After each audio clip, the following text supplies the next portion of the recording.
ನಮ್ಮ ಸನಾತನ ಹಿಂದೂ ಧರ್ಮದಲ್ಲಿ ತುಳಸಿ ಗಿಡಕ್ಕೆ ತುಂಬ ದೊಡ್ಡದಾಗಿರೋ ಮಹತ್ವ ಇದೆ. ಎಲ್ಲಕ್ಕಿಂತ ಮೊದಲು ಭಗವಂತನಾದ ವಿಷ್ಣು ಅವರು ಈ ಸಸ್ಯವನ್ನು ಪೂಜಿಸಿದ್ದರು. ಶ್ರೀಹರಿ ಹೇಳುತ್ತಾರೆ, ಯಾವ ರೀತಿಯಾಗಿ ದೇವಿ ಲಕ್ಷ್ಮಿಯಿಂದ ವೈಕುಂಠಕ್ಕೆ ಐಶ್ವರ್ಯವು ಪ್ರಾಪ್ತಿಯಾಗಿದೆಯೋ ಅದೇ ರೀತಿಯಾಗಿ ವೈಕುಂಠದಲ್ಲಿ ತುಳಸಿಯ ಕಾರಣದಿಂದಲೇ ಪವಿತ್ರತೆಯೂ ಸಿಕ್ಕಿದೆ. ಭೂಲೋಕದಲ್ಲಿ ಯಾವ ಸ್ಥಾನದಲ್ಲಿ ತುಳಸಿ ಗಿಡ ಇರುತ್ತದೆಯೋ ಆ ಸ್ಥಾನದಲ್ಲಿ ಯಾವತ್ತಿಗೂ ಕೆಟ್ಟದ್ದರ ವಾಸ ಆಗೋದಿಲ್ಲ. ಇಂಥ ಸ್ಥಾನ ಎಲ್ಲಕ್ಕಿಂತ ಅಧಿಕ ಪವಿತ್ರವಾಗಿರುತ್ತದೆ. ಇದೇ ಒಂದು ಕಾರಣದಿಂದಾಗಿ ನಾವೆಲ್ಲರೂ ನಮ್ಮ ಮನೆಯಲ್ಲಿ ತುಳಸಿ ಗಿಡವನ್ನು ಹಚ್ಚಬೇಕು. ತುಳಸಿ ಗಿಡದ ಬಳಿ ದೀಪವನ್ನು ಹಚ್ಚೋದ್ರಿಂದ ಏನಾಗುತ್ತದೆ, ಒಂದು ಪ್ರಾಚೀನ ಮಹಾಕಥೆಯ ಅನುಸಾರವಾಗಿ ತಿಳಿದುಕೊಳ್ಳೋಣ ಬನ್ನಿ. ಈ ಕಥೆಯನ್ನು ಭಗವಂತನಾದ ಶ್ರೀಕೃಷ್ಣರು ದೇವಿ ಸತ್ಯಭಾಮೆ ಅವರಿಗೆ ಹೇಳಿದ್ದಾರೆ. ಎಲ್ಲಕ್ಕಿಂತ ಮೊದಲು ವಿಡಿಯೋವನ್ನು ಲೈಕ್ ಮಾಡಿ, ಈಗಲೇ ಕಾಮೆಂಟ್ ಬಾಕ್ಸ್ನಲ್ಲಿ ಜೈ ತುಳಸಿ ಮಾತೆ ಅಂತ ಬರೆಯಿರಿ. ಸ್ನೇಹಿತರೆ, ಇದು ಒಂದು ಸಮಯದ ಮಾತು ಆಗಿದೆ. ದೇವಿ ಸತ್ಯಭಾಮೆ ಅವರು ಭಗವಂತನಾದ ಶ್ರೀಕೃಷ್ಣರ ಬಳಿ ಬಂದು ಅವರಿಗೆ ಪ್ರಶ್ನೆ ಮಾಡುತ್ತಾರೆ, ಹೇ ಸ್ವಾಮಿ, ನೀವಂತೂ ನನಗೆ ತುಳಸಿ ಗಿಡಕ್ಕೆ ಜಲವನ್ನು ಅರ್ಪಿಸುವುದರ ಮಹಾತ್ಮೆಯನ್ನು ತಿಳಿಸಿದ್ದೀರಾ. ಆದರೆ ತುಳಸಿ ಗಿಡದ ಬಳಿ ದೀಪವನ್ನು ಹಚ್ಚುವುದರ ಮಹಾತ್ಮೆ ಏನಿದೆ? ಪ್ರತಿದಿನ ಸಾಯಂಕಾಲ ತುಳಸಿ ಗಿಡದ ಹತ್ತಿರ ಯಾಕೆ ದೀಪವನ್ನು ಉರಿಸಬೇಕು? ಇದರಿಂದ ಮನುಷ್ಯನಿಗೆ ಯಾವ ಫಲ ಸಿಗುತ್ತದೆ? ತುಳಸಿಯ ಬಳಿ ದೀಪವನ್ನು ಹಚ್ಚುವ ವಿಧಿ ಏನಿದೆ? ಜೊತೆಗೆ ದೀಪವನ್ನು ಹಚ್ಚುವಾಗ ಯಾವ ಮಂತ್ರದ ಜಪ ಮಾಡಬೇಕು? ದಯವಿಟ್ಟು ನನಗೆ ವಿಸ್ತಾರವಾಗಿ ತಿಳಿಸಿ. ಭಗವಂತನಾದ ಶ್ರೀಕೃಷ್ಣರು ಹೇಳ್ತಾರೆ, ಹೇ ದೇವಿ, ಇಂದು ನೀವು ಜಗತ್ತಿನ ಕಲ್ಯಾಣಕ್ಕಾಗಿ ತುಂಬಾ ಉತ್ತಮವಾದ ಪ್ರಶ್ನೆಯನ್ನು ಮಾಡಿದ್ದೀರಾ. ನಿಮ್ಮ ಈ ಪ್ರಶ್ನೆಗೆ ಉತ್ತರವನ್ನು ನೀಡುವ ಪೂರ್ವ ನಾನು ನಿಮಗೆ ಒಂದು ಪ್ರಾಚೀನ ಇತಿಹಾಸವನ್ನು ಹೇಳುತ್ತೇನೆ. ಇದರಿಂದ ನಿಮಗೆ ನಿಮ್ಮ ಎಲ್ಲ ಪ್ರಶ್ನೆಗಳಿಗಿರುವ ಉತ್ತರ ಸಿಗುತ್ತದೆ. ಸಾಯಂಕಾಲ ತುಳಸಿ ಗಿಡದ ಹತ್ತಿರ ದೀಪವನ್ನು ಹಚ್ಚುವುದರಿಂದ ಸಿಗುವ ಫಲದ ಬಗ್ಗೆ ನಾನು ತಿಳಿಸ್ತೀನಿ. ಹಾಗಾಗಿ ನೀವು ಈ ಕಥೆಯನ್ನು ಗಮನವಿಟ್ಟು ನೋಡಿ. ಕೇವಲ ಈ ಕಥೆಯನ್ನು ಗಮನವಿಟ್ಟು ಪೂರ್ತಿ ಕೇಳಿದ್ರೂ ಕೂಡ ಮನುಷ್ಯರಿಗೆ 100 ವರ್ಷಗಳ ಕಾಲ ತುಳಸಿ ಗಿಡದ ಬಳಿ ದೀಪವನ್ನು ಹಚ್ಚುವುದರ ಪುಣ್ಯ ಸಿಗುತ್ತದೆ. ದೇವಿ ಸತ್ಯಭಾಮೆಯವರು ಈ ರೀತಿ ಹೇಳ್ತಾರೆ, ಹೇ ಪ್ರಭು, ನಾನು ಈ ಕಥೆಯನ್ನು ಕೇಳಲು ಕುತೂಹಲಗೊಂಡಿದ್ದೇನೆ. ದಯವಿಟ್ಟು ಕಥೆಯನ್ನು ಹೇಳಿ. ಹೇ ದೇವಿ, ಇದು ಪೂರ್ವಕಾಲದ ಮಾತು ಆಗಿದೆ. ದಕ್ಷಿಣ ದಿಕ್ಕಿನಲ್ಲಿ ತುಂಗಭದ್ರಾ ಹೆಸರಿನ ತುಂಬ ದೊಡ್ಡದಾಗಿರುವ ನದಿಯೊಂದಿದೆ. ಆ ನದಿಯ ದಡದ ಹತ್ತಿರ ಹರಿಹರಪುರ ಹೆಸರಿನ ಒಂದು ತುಂಬ ಸುಂದರವಾದ ಗ್ರಾಮವಿದೆ. ಅದೇ ಊರಿನಲ್ಲಿ ಹರಿದೀಕ್ಷಿತ ಹೆಸರಿನ ಒಬ್ಬ ಬ್ರಾಹ್ಮಣ ವಾಸ ಮಾಡುತ್ತಿದ್ದ. ಆತ ತುಂಬ ಗುಣವಂತ, ಚರಿತ್ರವಾನ, ಧರ್ಮ ಕರ್ಮ ಕಾರ್ಯಗಳನ್ನು ಮಾಡುವಂಥ, ಜೊತೆಗೆ ವೇದಗಳ ಮಾರ್ಗದಲ್ಲಿ ನಡೆಯುವಂಥ ವ್ಯಕ್ತಿಯಾಗಿದ್ದರು. ಅವರು ಎಲ್ಲ ಶಾಸ್ತ್ರಗಳ ಅಧ್ಯಯನ ಮಾಡಿದ್ದರು. ಅವರಿಗೆ ಒಬ್ಬ ಹೆಂಡತಿ ಇದ್ದರು. ಜನರು ಆಕೆಯನ್ನು ದುರಾಚಾರಿ ಅಂತ ಕರೆಯುತ್ತಿದ್ದರು. ಯಾಕಂದರೆ ಆಕೆಯ ಕರ್ಮಗಳೇ ಆಕೆಯ ಹೆಸರಿನ ಅನುಸಾರವಾಗಿ ಇದ್ದವು. ಯಾವತ್ತಿಗೂ ಆಕೆ ತನ್ನ ಗಂಡನಿಗೆ ಅವಮಾನ ಮಾಡುತ್ತಿದ್ದಳು. ಗಂಡನಿಗೆ ಭಯಂಕರ ದುಃಖವನ್ನು ನೀಡುತ್ತಿದ್ದಳು. ಗಂಡನಿಗಾಗಿ ಅಡುಗೆಯನ್ನು ಮಾಡುತ್ತಿರಲಿಲ್ಲ. ಯಾವತ್ತಿಗೂ ಗಂಡನ ಜೊತೆಗೆ ಶಯನ ಕಕ್ಷದಲ್ಲಿ ಇರುತ್ತಿರಲಿಲ್ಲ.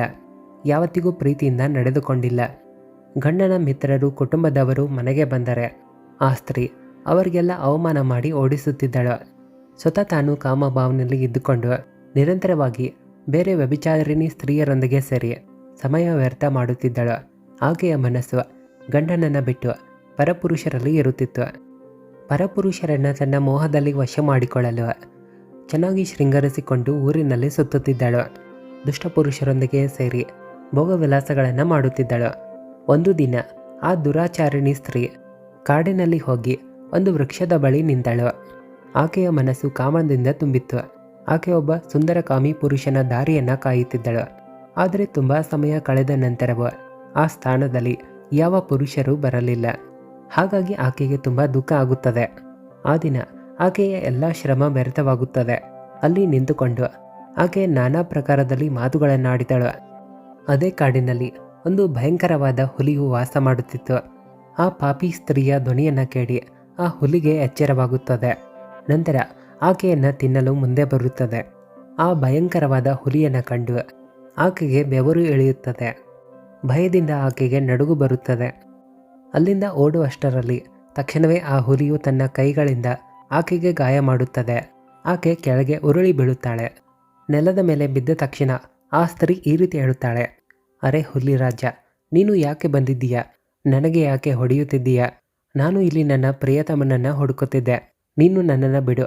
ನನ್ನನ್ನು ತಿಂದರೆ ನಿನಗೆ ಏನು ಸಿಗುತ್ತದೆ? ಆ ಸ್ತ್ರೀಯ ಮಾತುಗಳನ್ನು ಕೇಳಿದ ಆ ಭಯಂಕರವಾದ ಹುಲಿಯು ಒಂದು ಕ್ಷಣ ನಿಲ್ಲುತ್ತದೆ. ನಗಾಡುತ್ತಾ ಈ ರೀತಿ ಹೇಳುತ್ತದೆ, ಹೇ ದುಷ್ಟ ಮಹಿಳೆ, ದೇವರೇ ನಿನ್ನನ್ನು ನನ್ನ ಬಳಿ ಕಳಿಸಿದ್ದಾರೆ. ನಿನ್ನಂಥ ಪಾಪಿ ಸ್ತ್ರೀಯರನ್ನು ತಿನ್ನುವುದೇ ನನ್ನ ಕೆಲಸ ಆಗಿದೆ. ಆಗ ಮಾತ್ರ ನನಗೆ ನನ್ನ ಈ ಶರೀರದಿಂದ ಮುಕ್ತಿ ಸಿಗುತ್ತದೆ. ಆ ಸ್ತ್ರೀ ಹೇಳುತ್ತಾಳೆ, ಹೇ ಹುಲಿರಾಯ, ನೀನು ಯಾರು? ನನಗೆ ಸತ್ಯವನ್ನು ಹೇಳು. ನೀನು ಯಾವ ಕಾರಣದಿಂದ ಹುಲಿಯಾಗಿದ್ದೀಯಾ?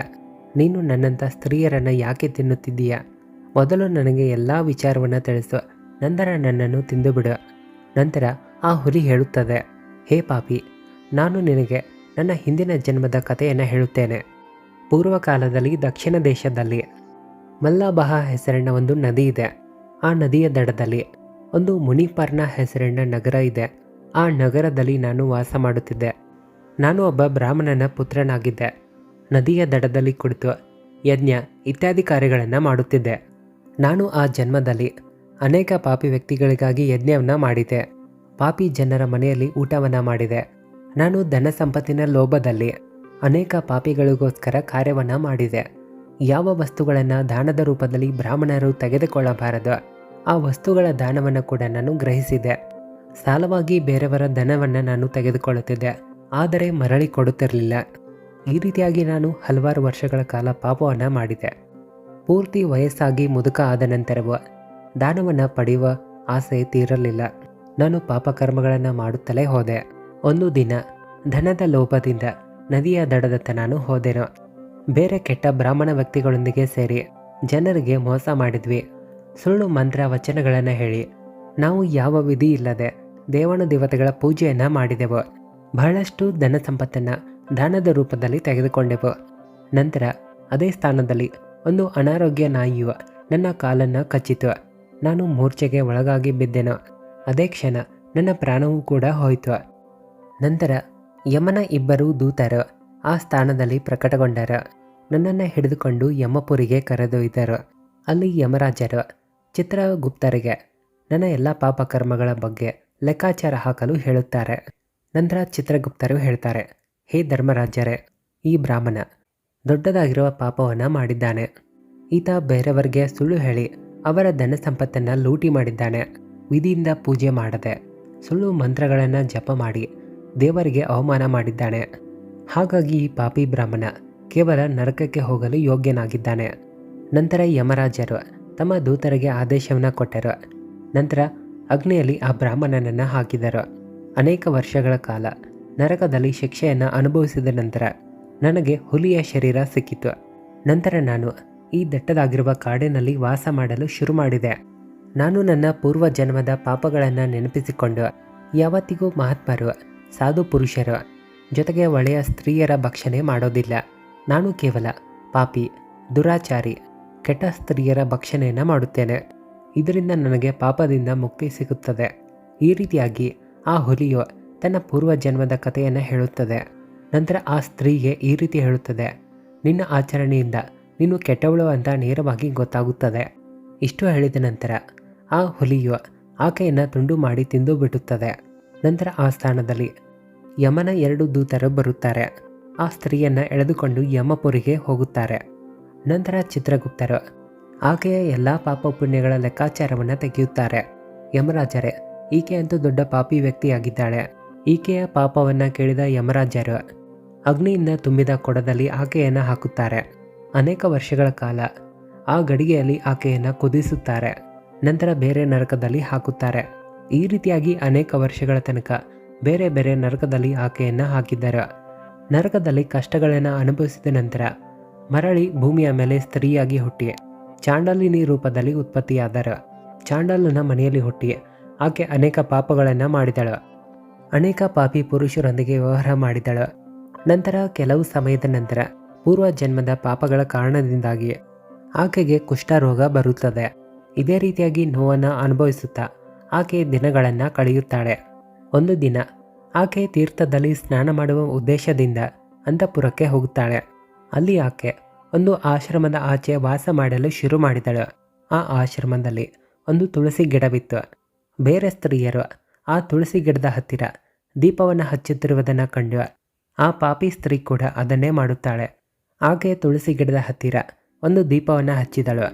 ನಂತರ ಅದೇ ರಾತ್ರಿ ಆಕೆಯ ಹೃದಯ ಒಡೆದು ಮೃತ್ಯುವಾಗುತ್ತದೆ. ಯಮರಾಜರ 2 ದೂತರು ಆಕೆಯನ್ನು ಕರೆದುಕೊಂಡು ಹೋಗಲು ಬರುತ್ತಾರೆ.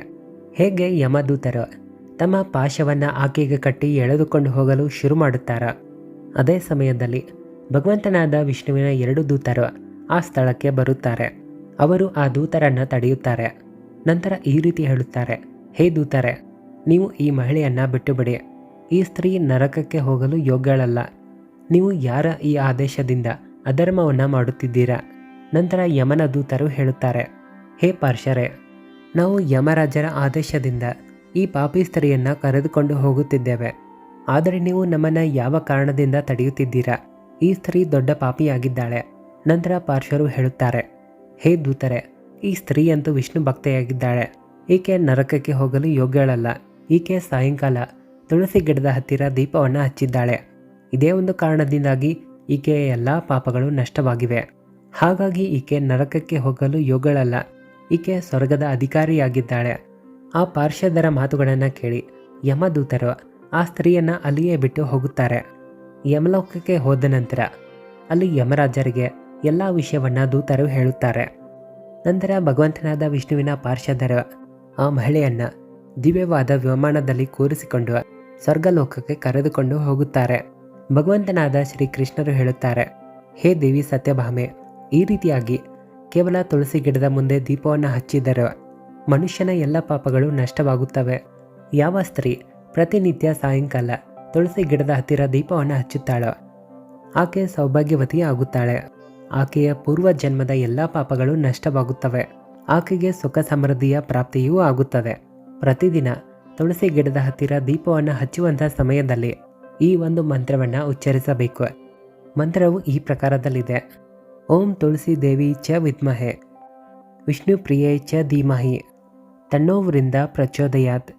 ಶ್ರೀಕೃಷ್ಣರು ಈ ರೀತಿ ಹೇಳ್ತಾರೆ, ಸಾವಿರಾರು ಅಮೃತದ ಕೊಡಗಳಿಂದ ಸ್ನಾನ ಮಾಡಿಸಿದ ನಂತರವೂ ಶ್ರೀಹರಿಗೆ ಅಷ್ಟೊಂದು ತೃಪ್ತಿ ಆಗೋದಿಲ್ಲ.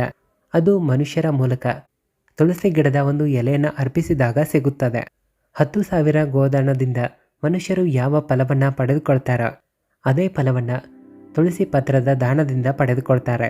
ಯಾರು ಮೃತ್ಯುವಿನ ಸಮಯದಲ್ಲಿ ತಮ್ಮ ಬಾಯಿಯಲ್ಲಿ ತುಳಸಿ ಎಲೆಯ ಜಲವನ್ನು ಸೇವಿಸುತ್ತಾರೋ ಸಂಪೂರ್ಣ ಪಾಪಗಳಿಂದ ಮುಕ್ತಿಯನ್ನು ಪಡೆದು ಶ್ರೀಕೃಷ್ಣನ ಧಾಮಕ್ಕೆ ಹೋಗುತ್ತಾರೆ. ಸ್ನೇಹಿತರೆ, ಈ ಪ್ರಕಾರದಲ್ಲಿ ಭಗವಂತನಾದ ಶ್ರೀಕೃಷ್ಣರು ತುಳಸಿ ಗಿಡದ ಹತ್ತಿರ ದೀಪವನ್ನು ಹಚ್ಚುವುದರ ಮಹತ್ವವನ್ನು ತಿಳಿಸಿದ್ದಾರೆ. ಈ ಕಥೆಯ ಬಗ್ಗೆ ನಿಮ್ಮ ಅನಿಸಿಕೆ ಏನು ಅಂತ ಕಾಮೆಂಟ್ ಬಾಕ್ಸ್ನಲ್ಲಿ ಖಂಡಿತವಾಗಿ ಬರೆದು ತಿಳಿಸಿರಿ. ಮಾಹಿತಿ ಇಷ್ಟ ಆದರೆ ಖಂಡಿತವಾಗಿ ವಿಡಿಯೋವನ್ನು ಲೈಕ್ ಮಾಡಿ. ಕಾಮೆಂಟ್ ಬಾಕ್ಸ್ನಲ್ಲಿ ಜೈ ತುಳಸಿ ಮಾತಾ, ಜೈ ಶ್ರೀಕೃಷ್ಣ ಅಂತ ಬರೆಯಿರಿ. ಹಾಗೆ ಚಾನಲ್ಗೂ ಕೂಡ ಸಬ್ಸ್ಕ್ರೈಬ್ ಮಾಡ್ಕೊಳ್ಳಿ. ಧನ್ಯವಾದಗಳು.